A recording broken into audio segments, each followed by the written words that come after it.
पहले उसने अपनी साड़ी उतारी, फिर आई बारी पेटीकोट की। ब्लाउज तो वो पहले से उतार चुकी थी। अरे भोसरी के इतना गरम मत हो।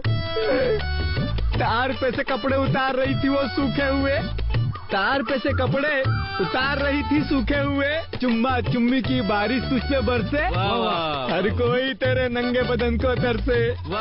ये कहानी है एक छोटे से गांव में रहने वाली मिट्टो भाभी की, जिसने अपने घर पर टेलीफोन बूथ डाला है।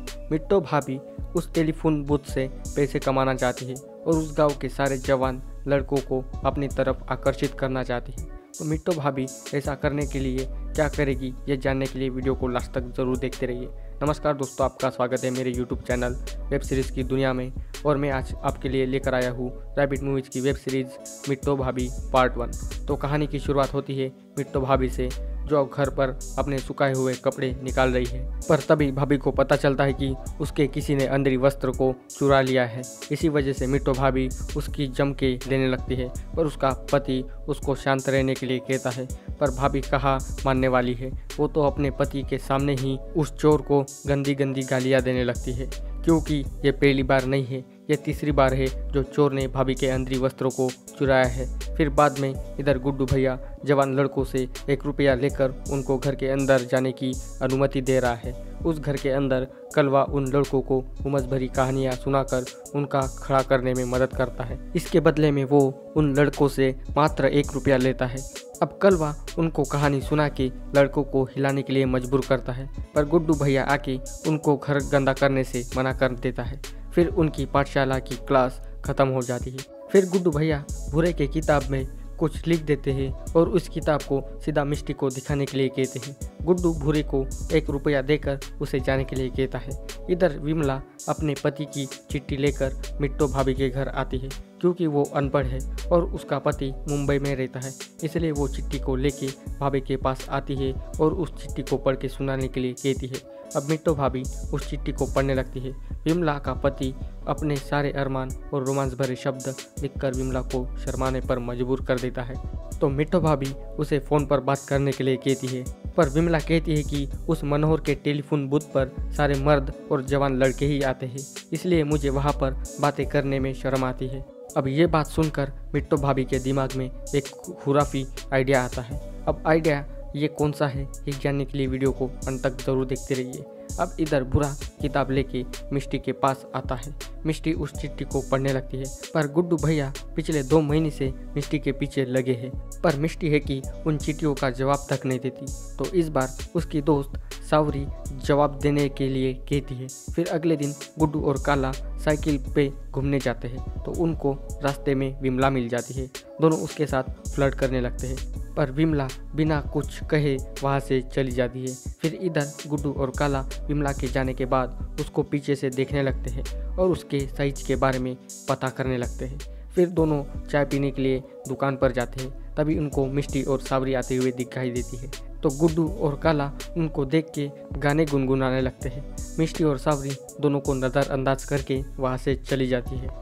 फिर रात को मिट्टो भाभी अपने पति के साथ रोमांस करने की कोशिश करती है, पर उसका पति कर्ज कैसे चुकाए इसी बात को लेकर परेशान रहता है। तो मिट्टो भाभी अपना आइडिया बताने लगती है कि गांव में सारे लोग अपने रिश्तेदारों को फ़ोन करने के लिए दूसरे शहर में जाते हैं, तो क्यों ना हम ही अपने घर पर टेलीफोन बूथ चला के पैसे कमाएं। फिर धीरे धीरे हमारा कर्ज भी कम होता जाएगा और अच्छे खासे पैसे भी हाथों में आएंगे। ये आइडिया सुनकर तो पति साहब बहुत ही खुश हो जाते हैं और अब उनका भी मन रोमांस करने के लिए मान जाता है। फिर क्या दोनों आधी रात तक रोमांस करने लगते हैं।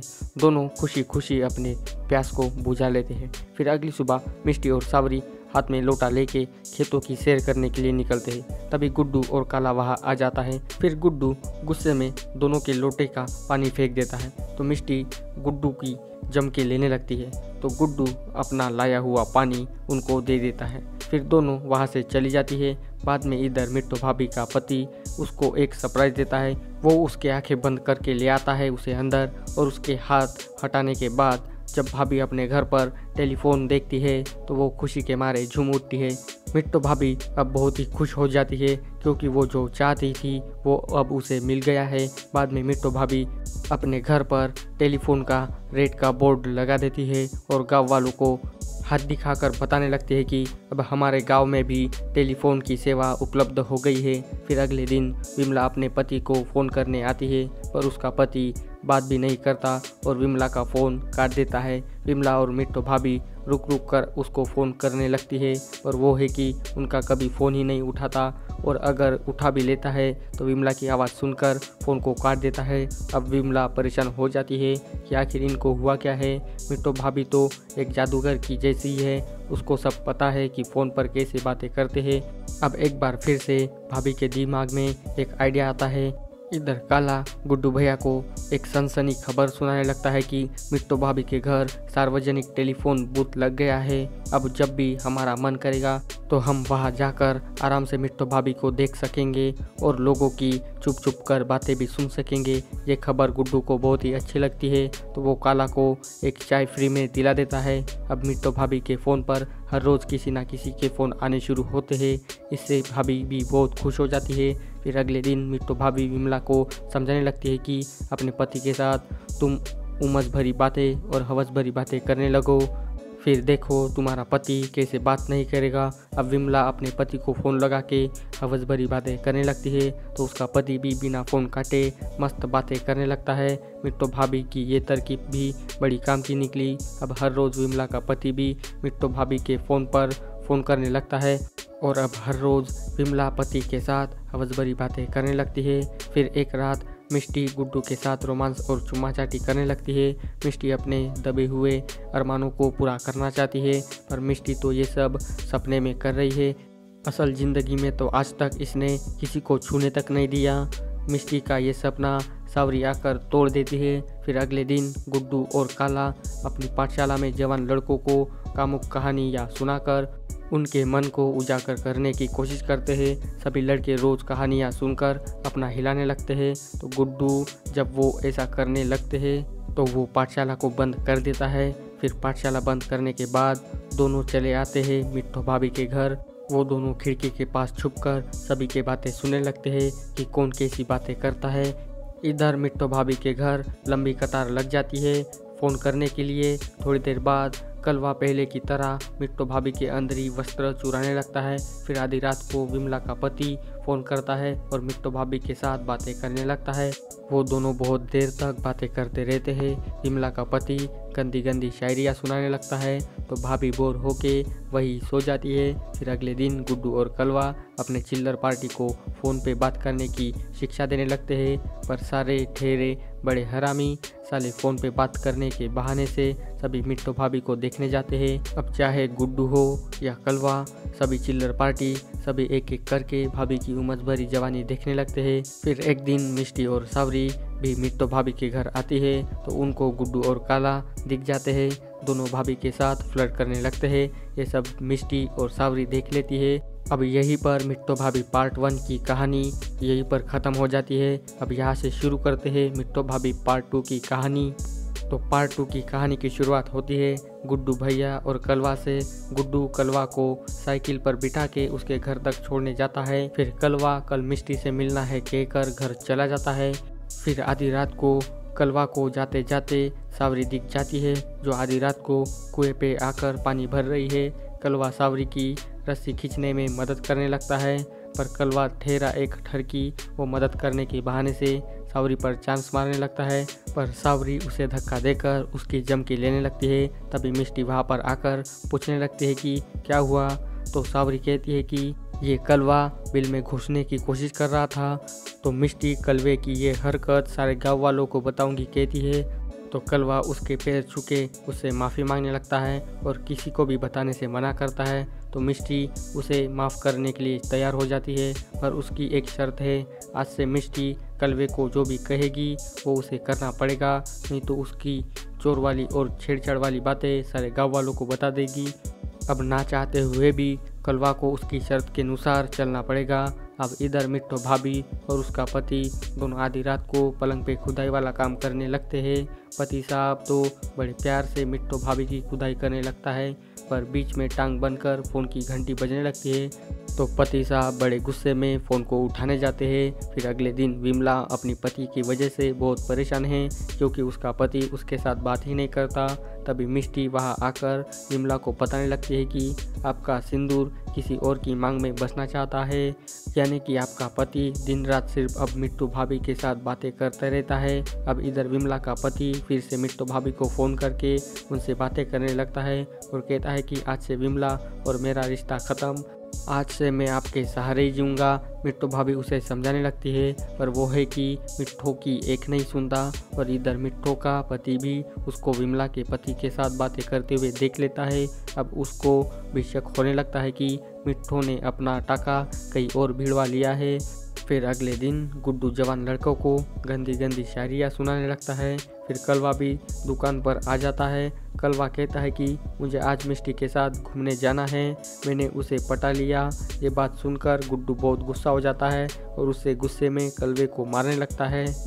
फिर गुड्डू सीधा मिष्टी को पूछने के लिए जाता है। मिष्टी और सावरी दोनों घास को काट रही है। गुड्डू वहाँ आकर पप्पियाँ बरसाने लगता है पर उन पप्पियों को देखकर सावरी हंसने लगती है तो गुड्डू अब सीधा मिष्टी के पास आ जाता है पर मिष्टी अपने बाप को आवाज़ लगाती है तो डर की वजह से गुड्डू भैया वहाँ से भाग जाता है। फिर इधर एक लड़का फ़ोन पे बात करते करते मिट्टू भाभी की साथ ही छेड़छाड़ करने लगता है तो मिट्टू भाभी गुस्से में आकर उसको घर से बाहर निकाल देती है पर वो लड़का अपने प्यार के खातिर अपने हाथ को काट देता है। उस लड़के के जाते ही विमला, सावरी और मिष्टी भाभी के घर आती है।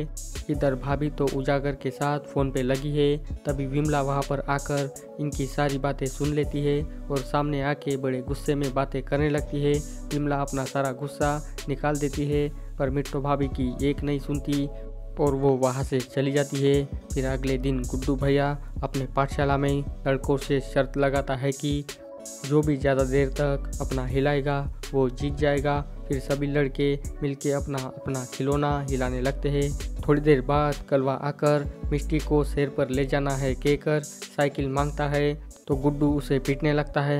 अब जैसा मिष्टी ने कलवे को करने के लिए कहा वैसे ही कलवे ने किया और इसका सिला कलवे को भरपूर मिला।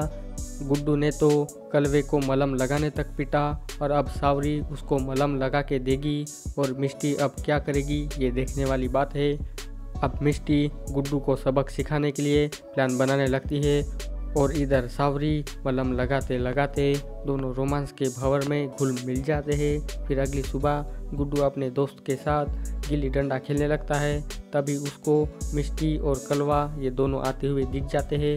वो भी एक दूसरे के हाथ में हाथ डालकर गुड्डू दोनों को ऐसे आते देख उसका मुंह खुला का खुला ही रहता है। फिर गुड्डू दोनों के पास जाता है और कलवे को अपने दोस्ती की कसम देकर हाथ छोड़ने के लिए कहता है पर मिष्टी उसकी एक नहीं सुनती और फिर दोनों वहां से चले जाते हैं। अब गुड्डू दोनों का जुगाड़ बिगाड़ने के लिए सोच विचार करने लगता है। अब इधर विमला अपनी दर्द भरी कहानी और हवस की प्यास की कहानी सावरी को एक चिट्ठी में लिखने के लिए कहती है पर सावरी तो चांस मिलते ही वहाँ से भाग जाती है तो सावरी उस चिट्ठी को लेकर खुद पढ़ के अपने आप पर हवस चढ़ाने लगती है। फिर रात को उजागर फिर से मिट्टू भाभी को फ़ोन करता है पर इस बार मिट्टू का पति फ़ोन को उठा लेता है और उजागर को गंदी गंदी गालियाँ देने लगता है। फिर मिट्टू आकर पूछने लगती है कि क्या हुआ तो पति साहब बड़े गुस्से में कहते हैं कि इस टेलीफोन बूथ को बंद कर दो क्योंकि परेशानियां कम होने के बगैर और भी बढ़ती जा रही है, क्योंकि कोई मिट्टू भाभी को देखने के लिए कोई घर से पैसे चुरा रहा है तो कोई हाथ को काट रहा है। क्या आप सच में मिट्टू भाभी टेलीफोन बूथ को बंद करेगी? ये जानने के लिए वीडियो के आखिर तक बने रहिए। फिर अगले दिन मिष्टी लोटा लेके खेतों की सैर करने निकलती है। तभी एक बार फिर से गुड्डू वहाँ आकर एकदम से शायर बन जाता है और बड़ी बड़ी बातें फेंकने लगता है तो मिष्टी कहती है कि तुम्ही ने कहानी की शुरुआत की, यानी कि गुड्डू जब से मिट्टू भाभी के पीछे लगा है तब से मिष्टी भी कलवे के साथ रहने लगी है। ये बात सुनकर गुड्डू भी कहता है कि हम तो सिर्फ नाटक कर रहे थे क्योंकि तुम हमारे आई लव यू का जवाब नहीं दे रही थी। मिष्टी को ये बात सच लगने लगती है तो वो गुड्डू को एक शर्त पर हाँ करने के लिए मान जाती है। अब शर्त ये है कि गुड्डू अब अपने सारे कपड़े उतार के माफ़ी मांगेगा। फिर गुड्डू धीरे धीरे करके अपने सारे कपड़े उतारने लगता है और फिर मुर्गा बन के मिष्टी से माफ़ी मांगता है। फिर रात को दोनों का खुल्लम खुल्ला प्यार करेंगे ये वाला प्रोग्राम शुरू हो जाता है। गुड्डू भूखे शेर की तरह मिष्टी पर कूद जाता है और शुरू कर देता है खुदाई वाला खेल। मिष्टी तो गुड्डू के साथ करके बड़े मज़े लेती है। फिर अगले दिन मिट्टो भाभी विमला सहित सभी लोगों को समझाने लगती है कि मैं सिर्फ मन की बात मन तक पहुंचाती रहती हूँ, लेकिन आप सभी मुझे ही गलत समझ बैठे हैं। अब मिट्टो भाभी तो सबकी परेशानियाँ समझती है, पर इनकी परेशानी को कोई नहीं समझ पाता और कोई नहीं समझ पाया है और इन्हीं को दोषी समझने लगे हैं। फिर मिट्टो भाभी अपनी सारी भड़ास सभी पे निकाल देती है और इसी के साथ मिट्टो भाभी वेब सीरीज की कहानी का अंत भी यहीं पर हो जाता है। इस वेब सीरीज़ की स्टार कास्ट की बात करें तो इस वेब सीरीज़ में आपको मिष्टी बासु, कल्याणी कपूर, आकांक्षा शर्मा, प्रेरणा केशवानी और दीपक राज ये सभी आपको इस वेब सीरीज़ में दिखाई देने वाले हैं। सभी ने मिलकर बहुत ही अच्छी एक्टिंग की है और इस वेब सीरीज़ की ड्यूरेशन है 2 घंटे 1 मिनट। ये वेब सीरीज़ आपको रैबिट मूवीज के ऑफिशियल ऐप पर देखने को मिलेगी। अगर आपने अभी तक इस वेब सीरीज़ को नहीं देखा तो आप इसे रैबिट के ऐप पर जाकर देख सकते हो। तो बस आज के वीडियो में बस इतना ही। अगर ये वीडियो आपको अच्छी लगी हो तो चैनल को जल्दी सब्सक्राइब कर दीजिए और इस वीडियो की लिंक अपने दोस्तों के साथ भी शेयर कर दीजिए। सो मिलते हैं अभी अगले वीडियो में। Thanks for watching this video.